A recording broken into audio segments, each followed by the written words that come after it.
مسیح میں آپ سب کی سلامتی ہو۔ میرا نام ہے مون جاوید اور آج ہم جس ٹاپک کے بارے میں سیکھیں گے اس کا نام ہے یونین کرائسٹ، مسیح میں اتحاد، جس کو ہم اپنی کلیسیاؤں میں مسیح میں ایک بدن ہونے سے جانتے ہیں۔ عام طور پر کلیسیاؤں میں ہم یوز کرتے ہیں کہ مسیح میں ایک بدن ہونا۔ تو آج ہم اسی ٹاپک کے بارے میں سیکھیں گے کہ اس لفظ کے حقیقی معنی کیا ہیں۔ سب سے پہلے ہم دیکھیں گے یوحنا کی انجیل اور اس کا 15 باب اور اس کی 1 تا 7 آیت۔ کلام میں یوں مرقوم ہے، انگور کا حقیقی درخت میں ہوں اور میرا باپ باغبان ہے۔ جو ڈالی مجھ میں ہے اور پھل نہیں لاتی اسے وہ کاٹ ڈالتا ہے، اور جو پھل لاتی ہے اسے چھانٹتا ہے تاکہ زیادہ پھل لائے۔ اب تم اس کلام کے سبب سے جو میں نے تم سے کیا پاک ہو۔ تم مجھ میں قائم رہو اور میں تم میں۔ جس طرح ڈالی اگر انگور کے درخت میں قائم نہ رہے تو اپنے آپ سے پھل نہیں لا سکتی، اسی طرح تم بھی اگر مجھ میں قائم نہ رہو تو پھل نہیں لا سکتے۔ میں انگور کا حقیقی درخت ہوں، تم ڈالیاں ہو۔ جو مجھ میں قائم رہتا ہے اور میں اس میں، وہی بہت پھل لاتا ہے، کیونکہ مجھ سے جدا ہو کر تم کچھ نہیں کر سکتے۔ اگر کوئی مجھ میں قائم نہ رہے تو وہ ڈالی کی طرح پھینک دیا جاتا اور سوکھ جاتا ہے، اور لوگ انہیں جمع کر کے آگ میں جھونک دیتے ہیں اور وہ جل جاتی ہیں۔ اگر تم مجھ میں قائم رہو اور میری باتیں تم میں قائم رہیں تو جو چاہو مانگو وہ تمہارے لیے ہو جائے گا۔ آمین۔ اگر ہم ان آیات کے مرکزی نکات کو دیکھیں تو سب سے پہلے جو ہمارے پاس پوائنٹ آتا ہے وہ ہے انگور کا حقیقی درخت۔ اور اگر ہم اس پر غور کریں تو یسوع مسیح نے کہا کہ انگور کا حقیقی درخت میں ہوں اور تم ڈالیاں ہوں۔ تو اسی طرح سے ہمیں دوسرا جو پوائنٹ ہمیں یہاں پر جو نظر آتا ہے وہ ہے ڈالیاں۔ اس کے بعد تھرڈ پوائنٹ ہے ہمارے پاس قائم رہنا، اور یہ ان آیات میں سے ہمارا مین پوائنٹ ہے قائم رہنا۔ قائم رہنے کا مطلب ایک ہونا یا یسوع مسیح میں ایک ہونا، جس کو ہم آج سیکھ رہے ہیں یونین کرائسٹ۔ حقیقی روزہ، یسایہ 58 باب اور اس کی 6 اور 7 آیت۔ کیا وہ روزہ جو میں چاہتا ہوں یہ نہیں کہ ظلم کی زنجیریں توڑیں اور جوئے کے بندھن کھولیں اور مظلوموں کو آزاد کریں، بلکہ ہر ایک جوئے کو توڑ ڈالیں؟ کیا یہ نہیں کہ تو اپنی روٹی بھوکوں کو کھلائے اور مسکینوں کو جو آوارہ ہیں اپنے گھر میں لائے، اور جب کسی کو ننگا دیکھے تو اسے پہنائے، اور تو اپنے ہم جن سے روح پوشی نہ کرے؟ آمین۔ جب ان آیات کو ہم پڑھتے ہیں تو ہمیں نظر آتا ہے کہ ہمیں حقیقی روزہ کس طرح رکھنا چاہیے، یا جب بھی ہم روزہ رکھتے ہیں تو ہمیں کس طرح کا روزہ رکھنا چاہیے۔ پر انہی آیات کو جب ہم بائبل میں دیکھیں تو ہمیں ایک ایسی جگہ ملتی ہے کہ ایک شخص نے اس حقیقی روزہ کو پورا کیا۔ آئے ہم ان آیات کی طرف بڑھتے ہیں۔ خداوند یسوع مسیح کا مشن، لوکا کی انجیل اور اس کا 4 باب اور اس کی 17 اور 18 آیت۔ اور یسایہ نبی کی کتاب اس کو دی گئی، اور کتاب کھول کر اس نے وہ مقام نکالا جہاں یہ لکھا تھا کہ خداوند کا روح مجھ پر ہے، اس لیے کہ اس نے مجھے غریبوں کو خوشخبری دینے کے لیے مسح کیا۔ اس نے مجھے بھیجا ہے کہ قیدیوں کو رہائی اور اندھوں کو بینائی پانے کی خبر سناؤں، کچلے ہوئوں کو آزاد کروں۔ اب اگر ہم ان آیات کو پڑھیں تو ہمیں نظر آتا ہے کہ خداوند یسوع مسیح کا جو دنیا میں مشن تھا وہ تھا حقیقی روزہ۔ جو ہم یسایہ کی کتاب میں پڑھتے ہیں کہ وہاں پر لکھا ہوا ہے کہ حقیقی روزہ یہ ہے، قیدیوں کو رہائی دیں، اندھوں کو بینائی دیں اور کچلے ہوئوں کو آزاد کریں۔ اور خداوند یسوع مسیح جب اس دنیا میں تھے تو انہوں نے اس مشن کو اس دنیا میں رہتے ہوئے پورا کیا۔ رومیوں کے نام خط اور اس کا 16 باب اور اس کی 20 آیت۔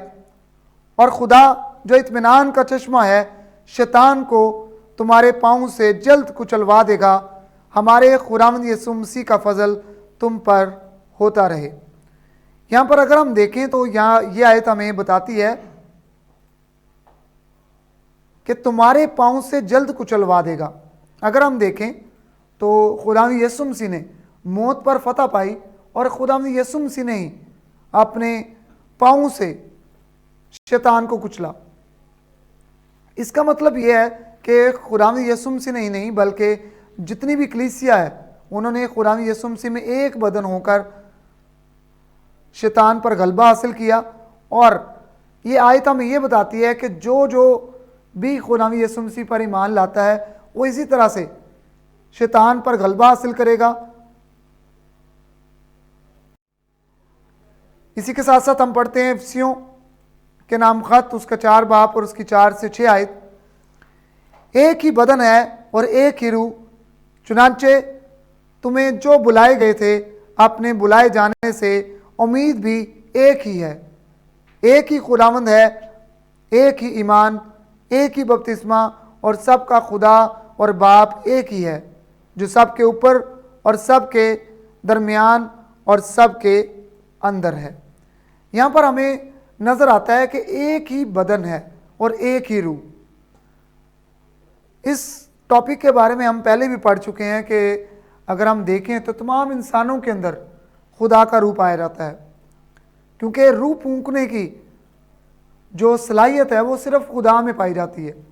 تو اس کا مطلب یہ ہے کہ جتنے بھی بنی نوع انسان ہیں ان میں جو روح ہے وہ خدا کا روح ہے۔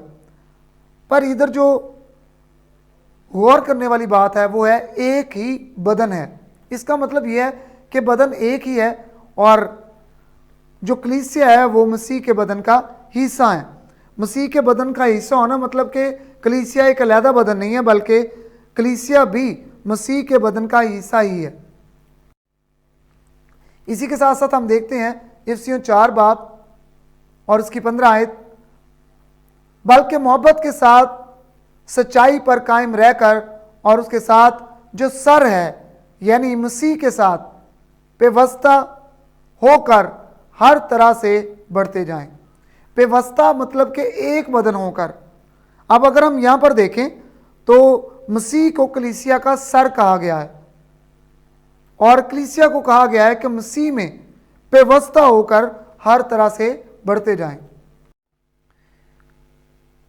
کرنتھیوں کا پہلا خط، اس کا 3 باب اور اس کی 16 آیت، کیا تم نہیں جانتے کہ تم خدا کا مقدس ہو اور خدا کا روح تم میں بسا ہوا ہے؟ اب یہاں پر اگر ہم دیکھیں تو کلیسیا کو خدا کا مقدس کہا گیا ہے۔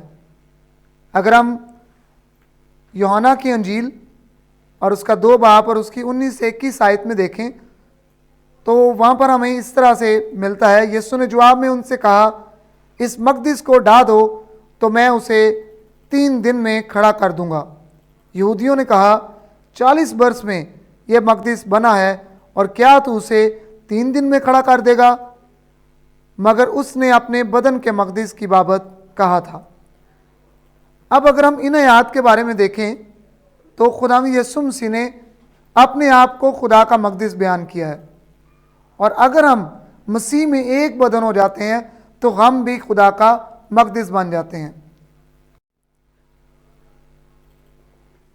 کرنتھیوں کے نام دوسرا خط اور اس کا 13 باب اور اس کی 5 آیت، تم اپنے آپ کو آزماؤ کہ ایمان پر ہو یا نہیں، اپنے آپ کو جانچو، کیا تم اپنی بابت یہ نہیں جانتے کہ یسوع مسیح تم میں ہے، ورنہ تم نامقبول ہوتے۔ اب یہاں پر ہمیں واضح طور پر نظر آتا ہے، پولس کہتا ہے کہ کیا تم نہیں جانتے کہ یسوع مسیح تم میں ہے۔ اس کا مطلب یہ ہے کہ یسوع مسیح ہمارے اندر ہے۔ اب یہاں پر بھی ہمیں مسیح میں اتحاد نظر آتا ہے، یہاں پر بھی ہمیں مسیح میں ایک بدن ہونا نظر آتا ہے۔ اسی کے ساتھ ساتھ اگر ہم مکاشفہ پہلا باب دیکھیں تو پہلے باب سے ہی ہمیں یہ نشانیاں پتہ لگنا شروع ہو جاتی ہیں، یہ حوالہ جات ملنا شروع ہو جاتے ہیں جہاں پر پتہ لگتا ہے کہ کلیسیا مسیح میں ایک بدن ہے۔ اور یہ پورا اگر ہم سینیریو دیکھیں تو ہمیں یہ پورا مکمل ہوتا ہوا نظر 5ویں باب میں آتا ہے، جب ہم دیکھتے ہیں کہ ایک ذبح کیا ہوا برا کھڑا ہوا ہے اور اس کی 7 آنکھیں ہیں، اور وہ 7 آنکھیں ادھر ہمیں یوں بیان نظر آتا ہے کہ وہ 7 آنکھیں کلیسیا ہیں۔ اب اگر ہم دیکھیں تو ہماری آنکھیں ہمارے بدن کا حصہ ہیں، اسی طرح سے برا کی وہ 7 آنکھیں برا کے جسم کا حصہ ہیں، مطلب کہ ہم جتنی بھی کلیسیا ہیں ہم مسیح کے بدن کا حصہ ہیں۔ اب ہم تھوڑا سا پرانے عہد نامہ کی طرف بھی چلتے ہیں، جس میں ہمیں شریعت کے بارے میں پتہ چلتا ہے۔ اگر ہم شریعت کو دیکھیں تو بائبل میں ہمیں یوں پتہ چلتا ہے کہ پوری شریعت کو پورا کرنا کسی بھی انسان کے بس میں نہ رہا۔ کوئی بھی انسان شریعت کو پوری طرح سے اس پر عمل نہیں کر پایا۔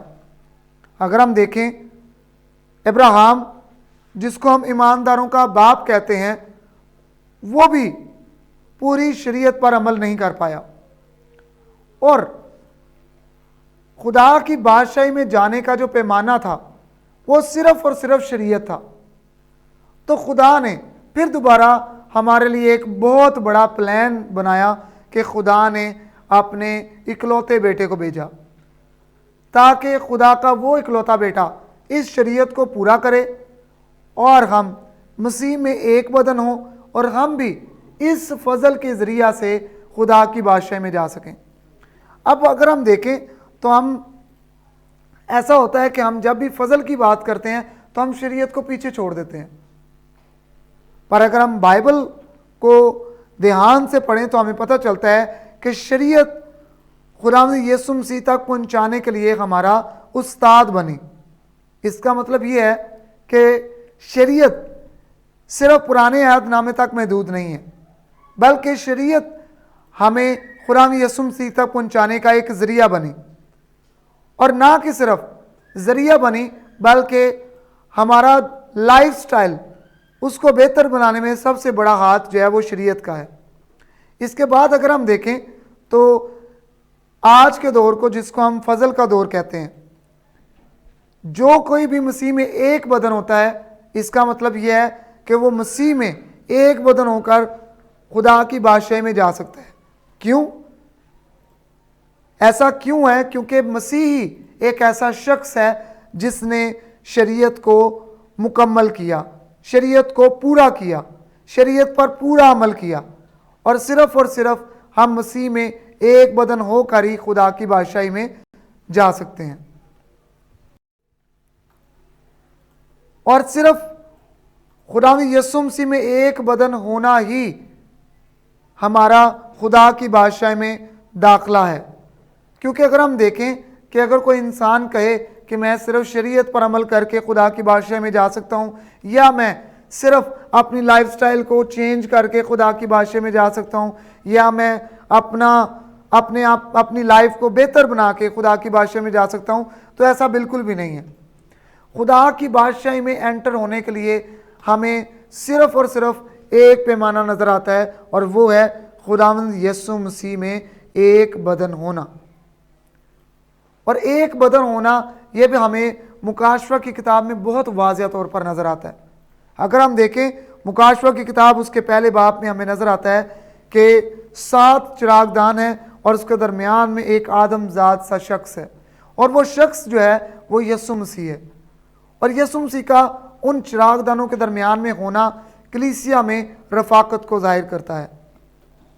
اسی کے بعد اگر ہم دیکھیں تو یوحنا عارف کو جو نیکسٹ اگر ہم دیکھیں تو سین جو نظر آتا ہے اس کو آسمان پر اٹھا لیا جاتا ہے، اور جیسے ہی وہ آسمان پر اٹھا لیا جاتا ہے تو اس کو نظر آتا ہے کہ ایک تخت لگا ہوا ہے، اور اس کے آگے 7 چراغ جل رہے ہیں، اور وہی چراغ دان جو دنیا میں اس نے دیکھے، دنیا میں جو اس نے جو رویا دیکھی، وہی وہ آسمان پر دیکھتے ہیں، پر اب وہ چراغ دان نہیں ہے، پر صرف اور صرف چراغ جل رہے ہیں۔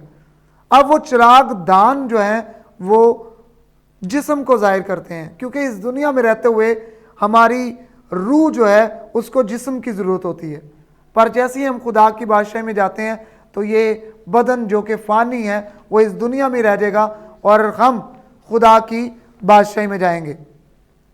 اب انہی چراغوں کو مسیح کی کلیسیا کہا جاتا ہے، اور وہی اگر ہم 5ویں باب میں دیکھیں تو وہی چراغ انہی کو مسیح کی 7 آنکھوں سے تشبیہ دی گئی ہے۔ اس کا مطلب یہ ہے کہ مسیح کے بدن کا حصہ ہونا یا مسیح میں ایک بدن ہونا۔ یہ ایک خاکہ سا میں آپ کے سامنے ایک بیان کرنے لگا ہوں۔ شاید اگر آپ کو یہ پورے میسج کی اگر آپ کو کچھ سمجھ نہیں آئی ہو یا اگر آپ کو کچھ کنفیوژنز ہیں تو مجھے امید ہے کہ اس سے آپ کی کلیئر ہو جائے گی۔ اگر ہم دیکھیں تو ہمیں یہاں پر مسیح نظر آ رہا ہے اور ساتھ ہی ساتھ ایک شخص نظر آ رہا ہے۔ یہ میں نے امیجز بنائی ہیں، کوئی شخص کی امیج نہیں ہے، یہ ڈائیگرامز آپ کے سامنے ہیں۔ یہ ہم دیکھتے ہیں کہ مسیح کا اور ایک شخص کا ایک بدن ہونا، اور اس کے بعد مسیح میں اتحاد مطلب کہ یونین کرائسٹ۔ اب ہم اس ٹاپک کے خلاصے پر غور کریں گے۔ اگر ہم اس کا ایک شارٹ سا خلاصہ دیکھیں تو ہمیں پتہ چلتا ہے کہ مسیح خدا کا مقدس ہے، اور اگر ہم مسیح میں ایک بدن ہوں گے تو ہم بھی خدا کا مقدس ہوں گے، اور اگر ایک بدن ہوں گے تو تب ہی ہم خدا کی بادشاہی میں جا سکیں گے، اور تب ہی ہم ہمیشہ کی زندگی کے وارث بن سکیں گے۔